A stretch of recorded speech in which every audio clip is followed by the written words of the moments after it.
kenyataan biadab, menghina, itu ada. Ya. Apa tak betul? Termasuk pendang. Kalau tak tahu, baik. Kalau tak tahu, tanya. Dakwaan berkenaan Malaysia menyerah seluas 5,227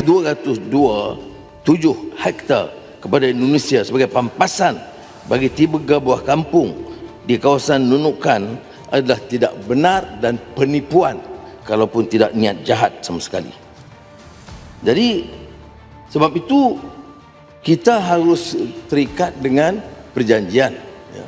Dan yang dapat diperhatikan, saya lihat itu di belah peta di belah bawah itu adalah kawasan yang dari awal sejak 1915 ditekankan, dan semua rekod kita menjelaskan ia tidak kita sahkan tapi tidak pernah kita tuntut sebagai milik Malaysia.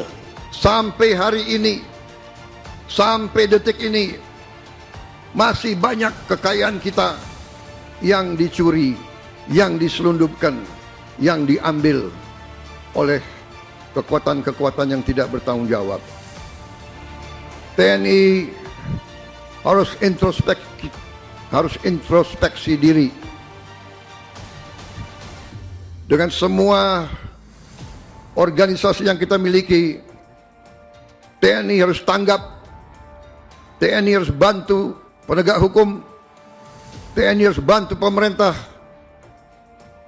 daerah, pemerintah pusat untuk menjaga kekayaan kita, sumber daya alam kita. Ada simulasi, kalau terjadi perang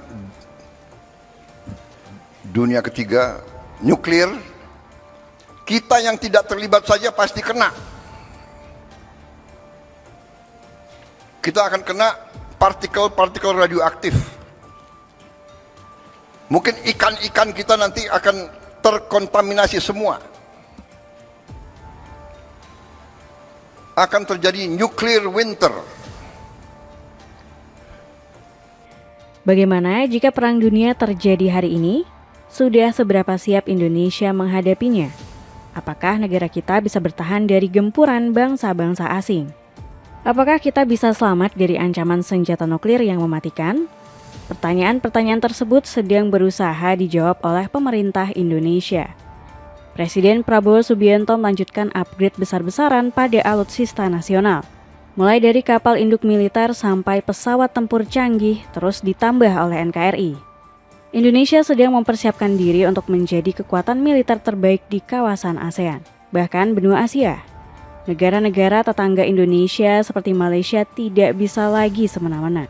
Kita tahu negeri jiran sering nakal menyenggol perbatasan darat maupun laut milik Indonesia. Apakah Malaysia masih berani mengganggu kedaulatan kita? Tonton videonya sampai selesai. Upgrade besar-besaran militer Indonesia. Kekuatan suatu bangsa tidak hanya bergantung pada sektor ekonomi semata. Namun pertahanan dan keamanan nasional juga menjadi faktor vital yang tak boleh luput dari perhatian. Itulah yang sekarang dilakukan oleh pemerintah Indonesia. Setelah Presiden Prabowo Subianto menjabat, upgrade total langsung dilakukan di sektor alutsista.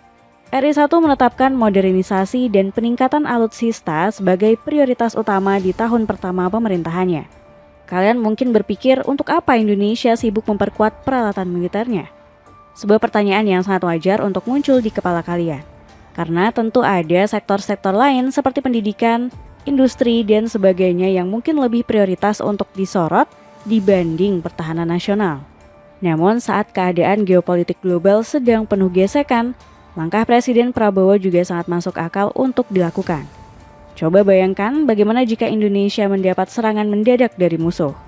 Tanpa alutsista canggih dan modern, kedaulatan kita pasti sudah diacak-acak. Buktinya, coba saja lihat apa yang terjadi di Venezuela. Harga diri negara di Amerika Selatan ini diinjak-injak oleh Amerika Serikat. Sekarang presiden mereka yang sudah dimakzulkan, Nicolas Maduro, masih berada di penjara AS.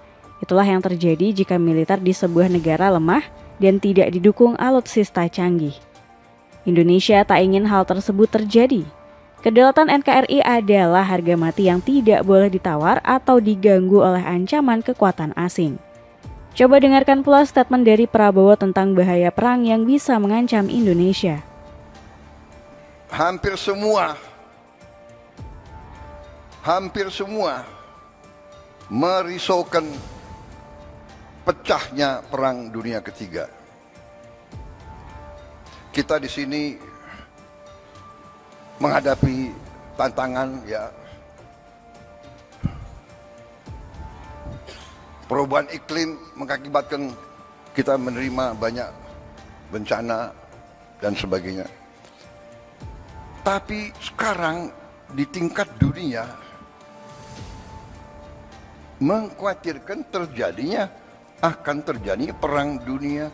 Bahkan RI 1 sudah memprediksi jika perang dunia ketiga terjadi, Indonesia tetap akan terdampak. Ada simulasi. Kalau terjadi perang dunia ketiga, nuklir, kita yang tidak terlibat saja pasti kena. Kita akan kena partikel-partikel radioaktif. Mungkin ikan-ikan kita nanti akan terkontaminasi semua. Akan terjadi nuclear winter. Apa yang disampaikan oleh RI 1 bukan hanya omon-omon belaka. Wacana perang dunia ketiga terus menggema karena gesekan konflik Amerika Serikat dan Iran. Meski belum saling menyerang, jika dua negara ini berperang, efek domino yang terjadi akan sangat besar. Maka Indonesia menjawab ancaman ini dengan upgrade alutsista secara masif. Menariknya, strategi Presiden Prabowo untuk memperkuat sektor pertahanan cukup unik. RI 1 meracik kekuatan pertahanan dari beragam sumber. Kita mencoba jet tempur dari Prancis, pesawat nirawak Turki, sampai kapal induk militer pertama dari Eropa. Ya, dalam waktu dekat negara kita akan segera memiliki kapal induk militer. Hal ini terjadi setelah Indonesia menerima hibah dari pemerintah Italia untuk kapal induk ITS Giuseppe Garibaldi. Kapal induk ini diperkirakan tiba sebelum peringatan Hari Ulang Tahun TNI pada 5 Oktober 2026. Dengan memiliki Garibaldi, Indonesia bakal menjadi negara kelima di Asia yang angkatan lautnya dilengkapi kapal induk militer. Kita akan menyusul India dengan INS Vikran dan INS Vikramaditya. Cina dengan Liaoning, Shandong, dan Fujian, Jepang yang mengubah dua kapal heli menjadi kapal induk untuk F-35B, serta Thailand dengan HMTS Cakrinarubet. Jika melihat data tersebut, praktis hanya Angkatan Laut Thailand yang akan selevel dengan Indonesia di Asia Tenggara. Proses negosiasi dan administrasi antara kedua negara saat ini masih berjalan. Giuseppe Garibaldi adalah hibah dari pemerintah Italia. Pemerintah Indonesia akan mengalokasikan anggaran untuk retrofitting atau penyesuaian agar sesuai dengan kebutuhan operasional TNI Angkatan Laut, ujar Brigadir Jenderal Rico Ricardo Sirait. Maknanya, kapal Giuseppe Garibaldi ini akan dimodifikasi lagi sesuai dengan kebutuhan TNI. Sebagai informasi, kapal induk Giuseppe Garibaldi ini dikenal sebagai legenda Laut Mediterania. Bagi penggemar militer, nama Giuseppe Garibaldi sudah tidak asing.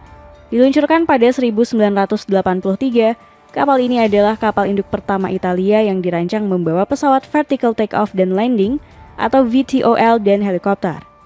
Dengan panjang 180,2 meter dan bobot mati sekitar 13.800 ton, kapal ini bukan sekadar landasan pacu terapung. Ini adalah benteng berjalan. Sistem penggeraknya mampu memacu kapal hingga kecepatan 30 knot atau 56 km per jam. Pasukan maritim ini mampu memproyeksikan kekuatan jauh dari negara asalnya, seringkali didukung oleh kapal induk atau armada besar, serta fokus pada penguasaan laut atau sea control jarak jauh.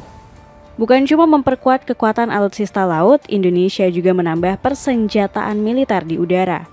TNI Angkatan Udara pada pekan lalu menerima 2 pesawat tempur T-50I besutan Korea Aerospace Industries atau KAI. 2 pesawat latih itu telah tiba di Pangkalan Udara Juanda, Sidoarjo, Jawa Timur. Informasi soal ketibaan 2 pesawat tempur T-50I itu langsung berseliweran di media sosial. Dapat kami sampaikan bahwa saat ini telah tiba 2 unit pesawat T-50I yang dikirimkan melalui kargo udara dari Korea Selatan ke Lanut Juanda, tegas Brigadir Rico Ricardo Sirait. 2 pesawat ini akan digunakan sebagai pesawat latih oleh TNI AU. Dengan tambahan 2 pesawat tempur, total Kementerian Pertahanan RI telah memborong 6 jet tempur di pengadaan tahun 2025.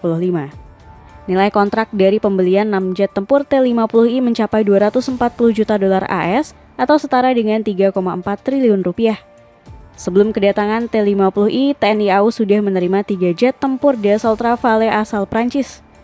Sebagai informasi, fighter jet Rafale ini dikenal sebagai yang paling canggih dan mumpuni di kelasnya. Di antara kecanggihan dan kehebatan Rafale adalah punya radar AESA RB2 atau Active Electronically Scanned Array. Teknologi ini memungkinkan Rafale punya 4 keunggulan, seperti mendeteksi target lebih jauh, men-tracking banyak target sekaligus, lebih tahan terhadap jamming musuh, dan lebih sulit terdeteksi lawan. Sendal slow pria anti kepleset kualitas tahan banting cuma 30 ribuan. Cek linknya di bawah ini. Peringatan besar untuk Malaysia. Menambah alutsista nasional bukan hanya untuk berjaga-jaga dari perang dunia.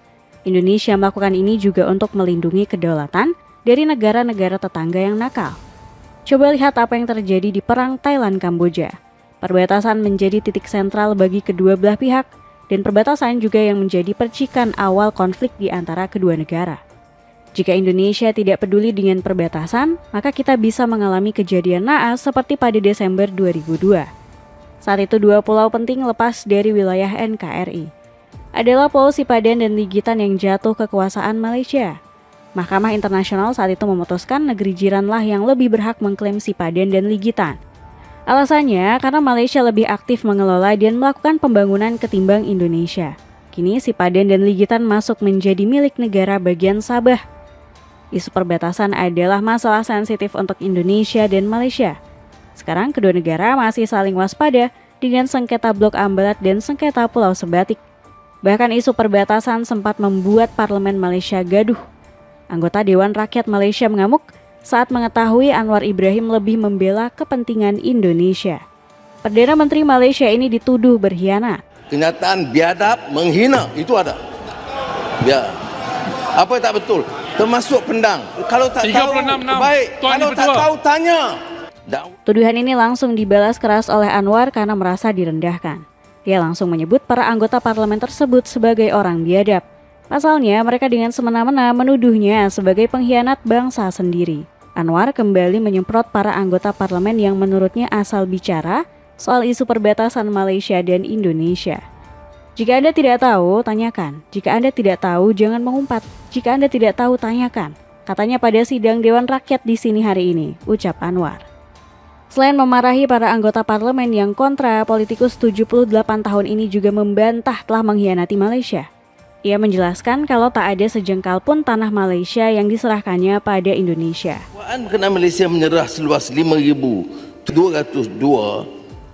hektar kepada Indonesia sebagai pampasan bagi 3 buah kampung di kawasan Nunukan adalah tidak benar dan penipuan, kalaupun tidak niat jahat sama sekali. Statement Anwar ini berusaha membantah isu wilayah Sabah setuju memberikan lahan seluas 5.207 hektar kepada Indonesia.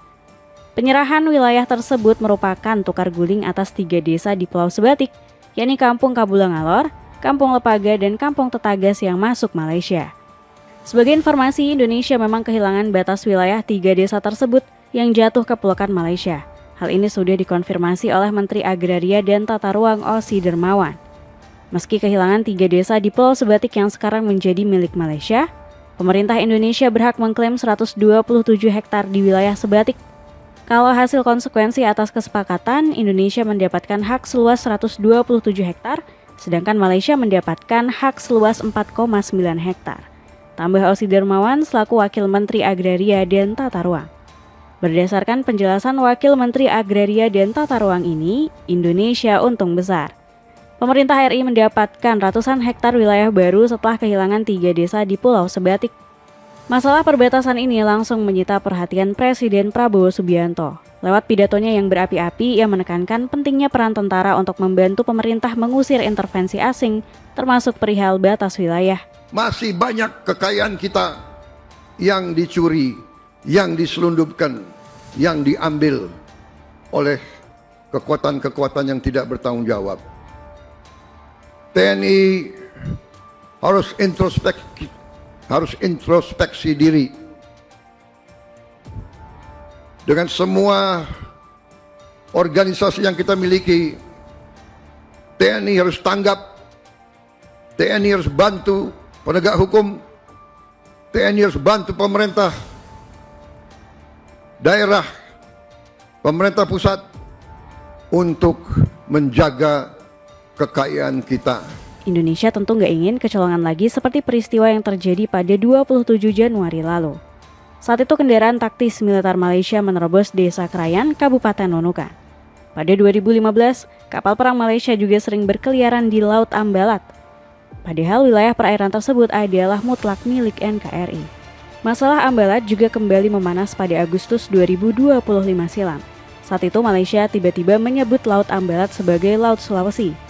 Ini adalah provokasi yang dilakukan negeri jiran untuk memanaskan sengketa Ambalat. Karena Ambalat adalah istilah yang digunakan oleh pemerintah Indonesia. Dapatkan jaket kece anti air yang cocok banget kamu pakai nongkrong dan motoran. Cek linknya di bawah ini. Dengan memperkuat alutsista nasional dan pertahanan negara, akankah kekuatan militer Indonesia menjadi yang terbaik di ASEAN?